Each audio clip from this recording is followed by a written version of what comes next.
tujuan dari Pak Surya Paloh, Nasdem itu kan meningkatkan suara, meningkatkan elektoral. Menolak gitu. Piala Dunia U20 hasil suaranya nggak nyampe 20 ya. Iya. Benar itu. Gara-gara menolak U20, suaranya nggak nyampe 20. Dan akhirnya yang bisa diselenggarakan adalah U17. Makanya suaranya 17. Kalau benar-benar musuhan dengan Pak Jokowi, tinggal satu, tarik aja kan. Cabut aja oposisi sekalian.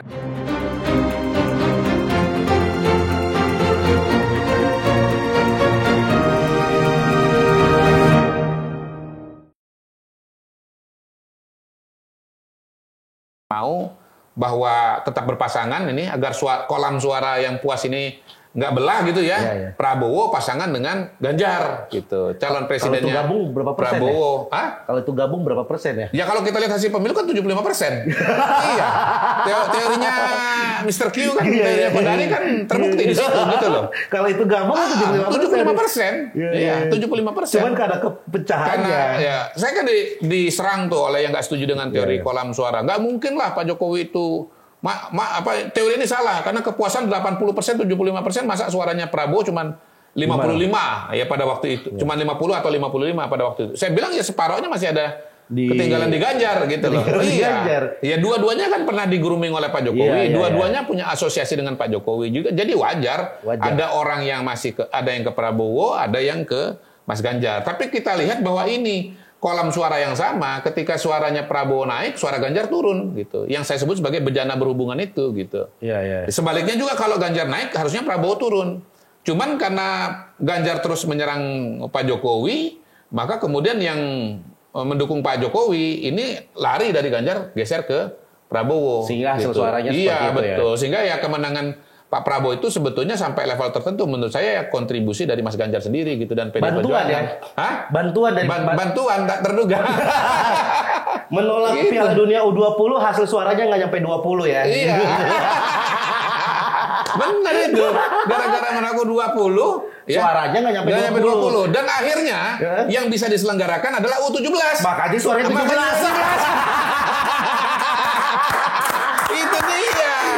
Itu dia. Kodek nih sama Kodari nih kodek. Untung nggak ditolak lagi. Bisa jadi U15. Suaranya cuma 15. Iya, kalau ditolak lagi. Waduh, nggak main banget. U7 tahun. Nah, kali itu kan kalau dari sisi 03, 01. Dinamikanya di Pak Anies sendiri. Banyak memprediksikan bahwa sebenarnya Pak Anies nggak bisa maju ke kontestasi jadi calon kan. Terus ada drama AHY pindah, tiba-tiba Caimin. Ini Caimin sengaja dipasangin sama Pak Anies buat nurunin elektabilitas atau gimana sih? Bisa jadi. Harus tanya Pak Surya Paloh. Undang Pak Surya Paloh ke sini pasti rame deh. Iya. Karena kan kalau Pak Surya Paloh datang ke sini, saya pesan. Apa, Bang? Jangan dicukur 3 hari 5 hari. Biar sama. Ntar di sini Surya Paloh yang mana ya? Gitu. Karena kan banyak kalau di media sosial orang-orang so tahu konspirasi adalah 2 menteri Nasdem dihajar KPK. Iya. Pak Surya Paloh sempat bilang bahwa ini emang dijegal rezim. Pak Surya Paloh dipanggil istana. Keluar dia bilang tegak lurus Pak Jokowi. Berapa minggu kemudian Caimin. Iya. Ini setting bisa jadi catur Pak Jokowi atau caturnya Pak Jokowi dan Surya Paloh. Iya bisa jadi karena balik lagi kalau saya kan melihat bahwa tujuan dari Pak Surya Paloh, Nasdem itu kan meningkatkan suara, meningkatkan elektoral gitu.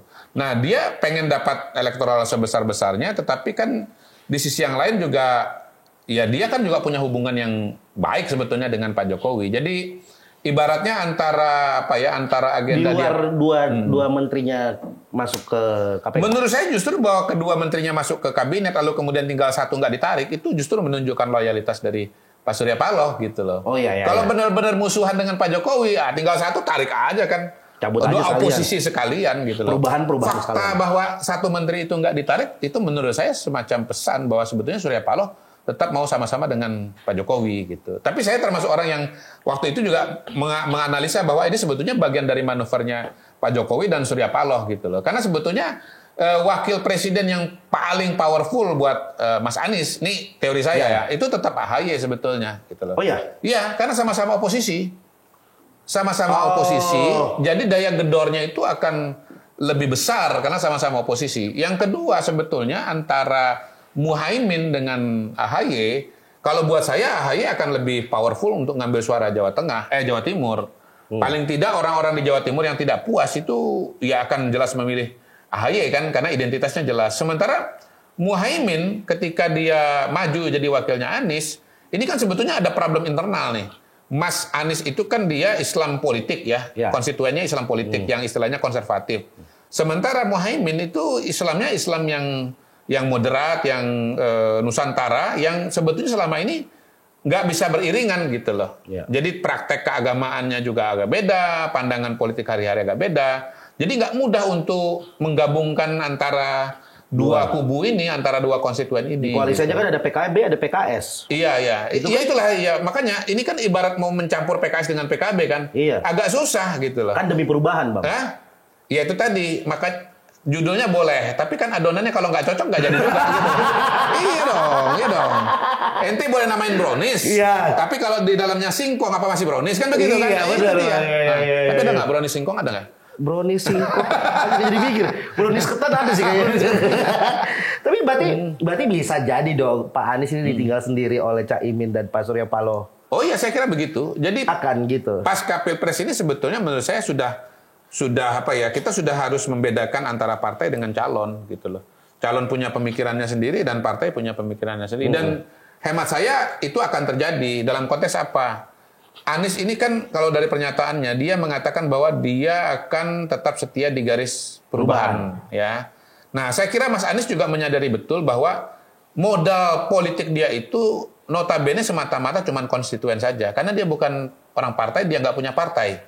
Jadi dia mempertahankan yang 20% tidak puas kepada Pak Jokowi itu untuk tetap berada di belakang dia. Iya, yang bisa dipakai nanti untuk maju calon kepala daerah atau maju Pilpres lagi atau apapun juga itu gitu. Berarti kalau tadi Abang bilang 20% itu adalah suara yang tidak puas dengan Pak Jokowi, berarti kalau kita lihat di real quick count ya, 26%, 25%, berarti 5% itu suara partai Nasdem dan lain-lain. 25%-nya mungkin orang-orang yang sebetulnya puas dengan Pak Jokowi, tapi ya misalnya kayak guru besar gitulah ya, kalangan kelas menengah yang wah ini prosesnya ini Pak Jokowi bermasalah misalnya gitu, atau Gibran bermasalah gitu.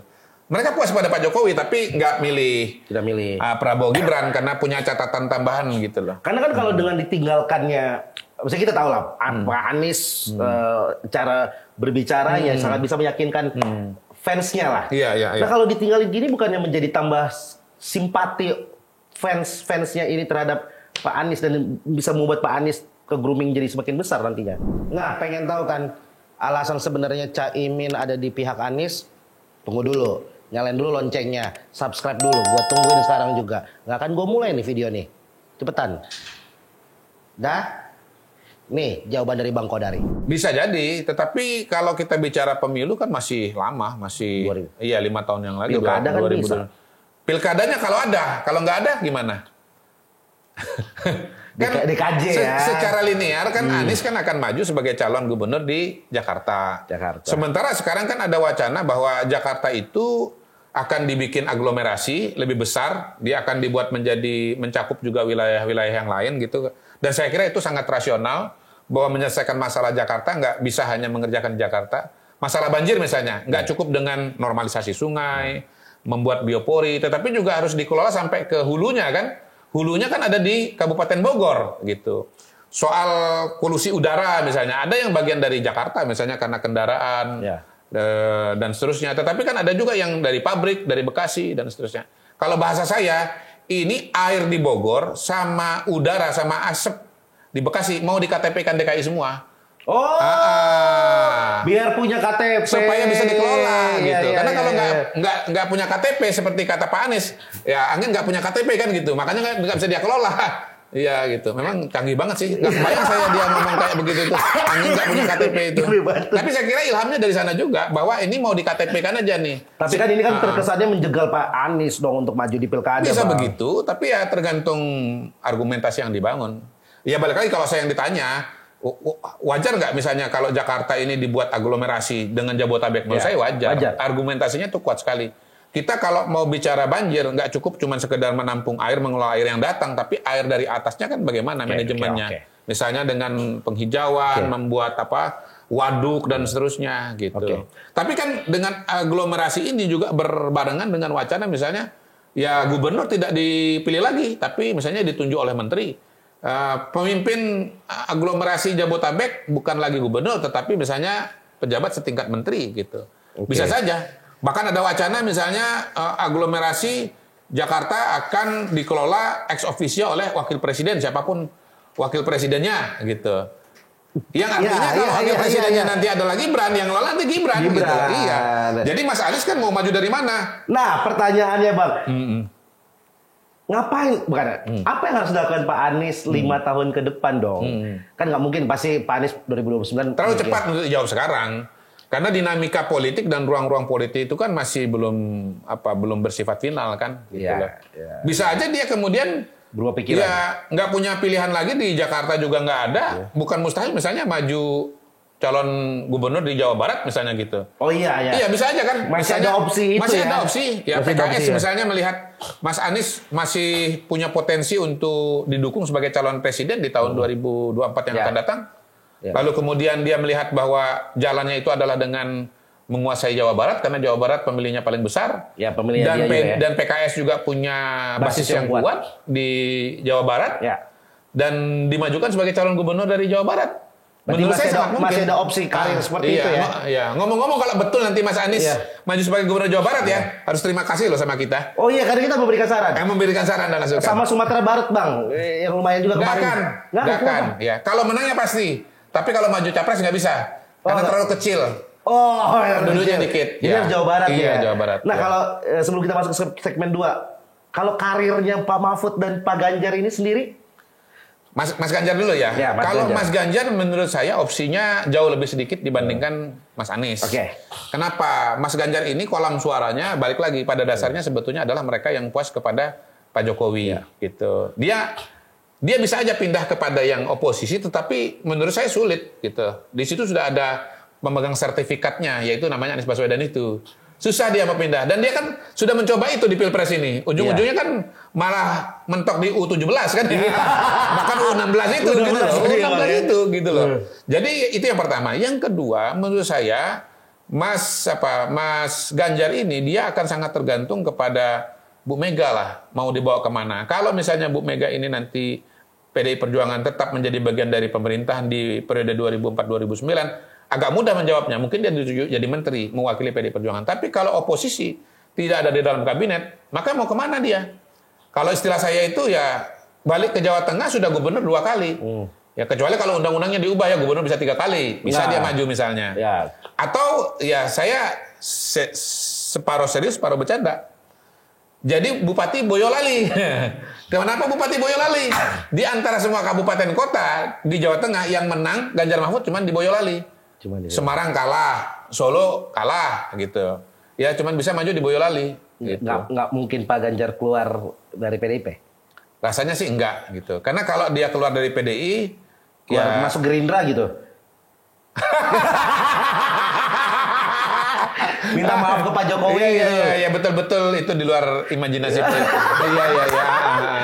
Biar kayaknya susah lah. Susah gitu ke Pak Prabowo. Enggak. Mas Ganjar itu udah memilih bahwa dia menjadi bagian dari PDI dan Ibu Mega. Dia justru malah mungkin akan istilahnya lebih berat lagi situasi karir politiknya kalau dia tiba-tiba pindah dari PDI Perjuangan gitu. Udah kalah keluar lagi kan begitu kan? Apalagi masuk PSI ya Bang ya. Iya. Itu betul-betul Ganjar akan salah input.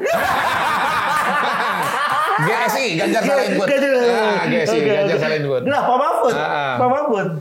Pak Mahfud saya kira dia masih... Sebentar, sebelum kita lanjut, gue pengen ngasih tahu bahwa di bulan Juli nanti bakal ada Pesta Rakyat Volume 2.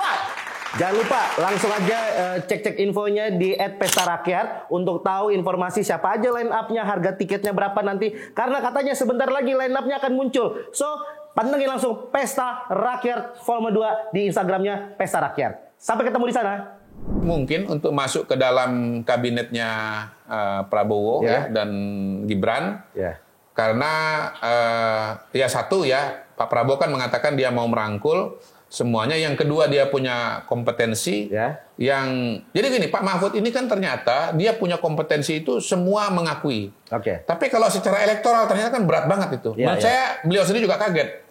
Karena di Madura pun dia kalah semua. Di Madura itu semua dimenangkan oleh Prabowo Gibran kecuali Pamekasan. Yang menang bukan Pak Mahfud, Anies. Iya. Jadi sebetulnya Pak Mahfud ini seorang profesional yang barangkali sebetulnya secara elektoral dia jangan terlalu coba-cobalah gitu.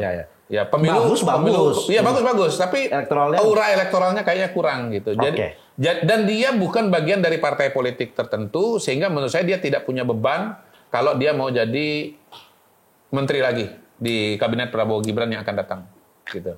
Kalau kemarin-kemarin bilang teori-teori Bang Kodari ini pasti pas, kita lihat nih ramalan-ramalan jenjang karir politisi ini. Gini, urusan ini saya nggak berani terlalu yakin ya, karena ini kan analisa kualitatif.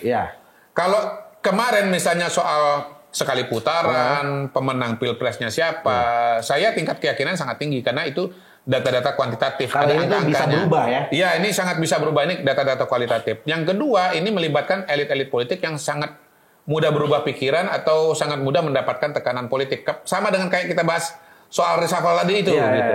Tapi kalau kita bicara mengenai suara, itu kita bicara 205 juta pemilih dan itu tidak terlalu mudah untuk berubah. Oke, kita masuk segmen 2 ini.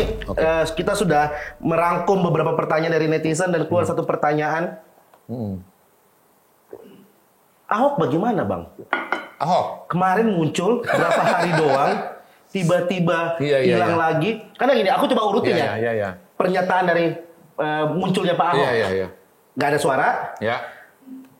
Keluar surat pengunduran diri. Belum di ACC. Datang ke kampanye di GBK. Ngomong ada cuplikan Pak Jokowi nggak bisa kerja. Diklarifikasi bahwa itu potongannya salah. Terus ngomong nggak bakal bisa kayaknya. Sebetulnya itu bukan di GBK.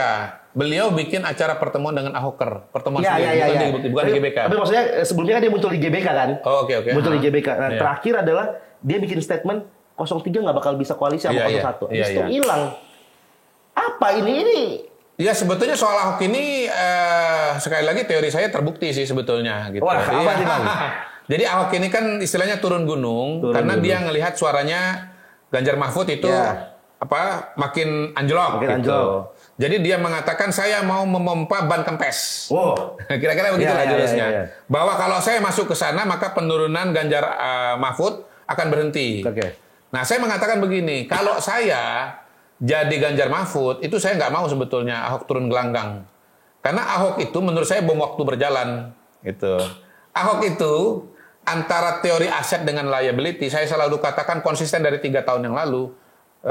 Dia adalah liability. Lebih besar liability daripada asetnya ya. Kalau Ahok masuk itu bukan naikin suara, malah nurunin suara. Dan hemat saya pada hari ini teori saya itu terbukti benar. Buktinya Ganjar Mahfud meluncur terus sampai ke U17 itu, bahkan U16, ya kan? Kalau teori itu benar, ya suaranya Ganjar Mahfud kan nggak turun dari survei terakhir sebelum Ahok keluar deklarasi deklarasi dukungan kepada Ganjar Mahfud gitu loh. Ini bukan percaturan Pak Jokowi. Kalau menurut saya sih enggak. Kalau menurut saya Ahok itu sudah menempatkan dirinya merupakan bagian dari PDI Perjuangan. Beliau adalah petugas partainya Bu Mega. Jadi beliau itu manutnya kepada Bu Mega. Bukan ke Pak Jokowi. Bukan ke Pak Jokowi, ya. Jadi dia itu betul-betul yakin bahwa kalau dia masuk maka dia akan bisa membantu Ganjar Mahfud gitu loh. Soal bahwa asumsinya atau teorinya itu salah, itu soal yang lain lagi. Ya, jadi menurut saya sih kalau bicara Ahok, ya kita sudah buktikan bahwa suaranya turun dan Ahok itu Ahok itu orang yang bisa kerja tapi nggak bisa ngomong. Ngomong itu dalam pengertian komunikasi politik secara luas ya. Jadi Ahok itu tepatnya menurut saya di dunia swasta murni. Jangan jabatan publik karena jabatan publik menteri itu kerja harus bagus, ngomong juga harus bagus. Menteri malah lebih bahaya. Iya, karena menteri itu ngomong dan kerja. Jadi komisaris aja sebetulnya kan banyak keributan juga yang dibikin oleh Ahok kan. Apalagi kalau dia jadi menteri BUMN-nya, lebih rame lagi, lebih ribet lagi. Ya. Jadi Kalau tadi Pak Mahfud itu dia bisa kerja, tapi secara elektoral dia nggak begitu nendang. Ya. Kalau Pak Ahok ini mungkin bisa kerja, tapi secara elektoral dia akan liability menurunkan. Saking dia menurunkan, jangankan orang lain, buat dirinya sendiri pun dia liability. Buktinya tahun 2017 awalnya surveinya 50%, begitu dia ngomong tinggal 40 dan akhirnya kalah. Wes, Bang Kodari gitu. Okay. Terima kasih Bang. Okay, thank you. Bagus banget ya terakhir, bagus banget. Mungkin terakhir statement melihat bentar lagi kalau ini mungkin tayang tanggal 8 atau tanggal 10-an Maret, 10 hari lagi jelang pengumuman KPU. Pesan-pesan ke masyarakat, ini kan gejolak-gejolaknya juga ada Bang. Apa yang pengen Abang sampaikan ke masyarakat? Ya kalau saya lihat sih ya masyarakat sudah memberikan suaranya ya. Dan suara itu yang sebagaimana direkam oleh quick count dan real count pada hari ini tidak akan beda jauh dengan hitungan manual. Kenapa saya sebut hitungan manual? Karena yang menurut hukum sah itu adalah hitungan manual gitu. Yang disebut sebagai real count elektronik atau sirekap ini kan hanya semacam pemantauan saja begitu. Tapi yang akan dijadikan dasar pengambilan keputusan adalah yang manual. Nah, masyarakat sudah mengambil keputusan, ya sekarang bolanya ada di tangan elit politik. Ya, elit politik harus sportif menerima keputusan dari masyarakat, ya. Dan kalaupun misalnya ada indikasi kecurangan atau masalah-masalah, ya dibawa saja kepada jalur yang semestinya. Katakanlah misalnya kalau ada gugatan dibawa ke Mahkamah Konstitusi, dijalani proses di Mahkamah Konstitusi, dan kalau nanti keputusan Mahkamah Konstitusi sudah keluar, ya diterima. Saya kira belajarlah dari pengalaman Jokowi Prabowo, bagaimana tahun 2014 Pak Prabowo juga menggugat, timnya menggugat, tapi kemudian ketika sudah diputuskan oleh Mahkamah Konstitusi, di acara pelantikan Pak Jokowi, Pak Prabowo dan Pak Hatta hadir gitu. Dan menurut saya itu simbol yang bagus. Nah, apalagi kalau kita bicara tahun 2019, ya ada gugatan, diputuskan MK, diterima, lalu kemudian ada komunikasi politik dan Pak Prabowo gabung dalam pemerintahnya Pak Jokowi gitu. Nah, balik kepada analisa kita sebelumnya kan ada berapa? Ada siapa aja di sini? Ada Pak Ganjar, tapi beliau tergantung dengan Bu Mega. Ada Pak Anies, sudah kemungkinan memelihara dukungan politiknya, jadi nggak gabung. Pak Mahfud saya kira nggak ada beban, dia bisa gabung. Caimin, kalau menurut saya mau gabung banget. Nggak diajak pun ikut, gitu kira-kira. Iya. Caimin. Jadi mungkin sementara dari 4 paslon yang kalah itu ya, 2 tetap di luar dan 2 akan masuk dalam kabinet. Ya. Oke, gitu. Thank you banget Bang. Bang, sama-sama. Terima kasih banyak sudah main di komisi.co. Buat teman-teman terima kasih sudah menyaksikan episode ini. Jangan lupa subscribe dan nyalain loncengnya untuk dapetin notif kalau episode terbaru dari komisi.co sudah tayang. Dan jangan lupa juga komen rekomendasi kalian siapa narasumber yang kita akan undang, atau Bang ajak ini lagi Bang. Nah, langsung aja tulis komen di bawah. Kalau gitu terima kasih banyak, sampai ketemu di episode selanjutnya. Bye-bye. Baru situ kenalan lah dengan Pak Anies. Iya, jadi setelah ngobrol itu mengesankan gitu kan. Apa yang mengesankan dari pertama kali pertemuan sehingga akhirnya sampai pertemanan persahabatan ini ya bisa bilang udah bersahabat ya, sudah sampai pola berpikirnya, sistematika berpikirnya, soliditasnya.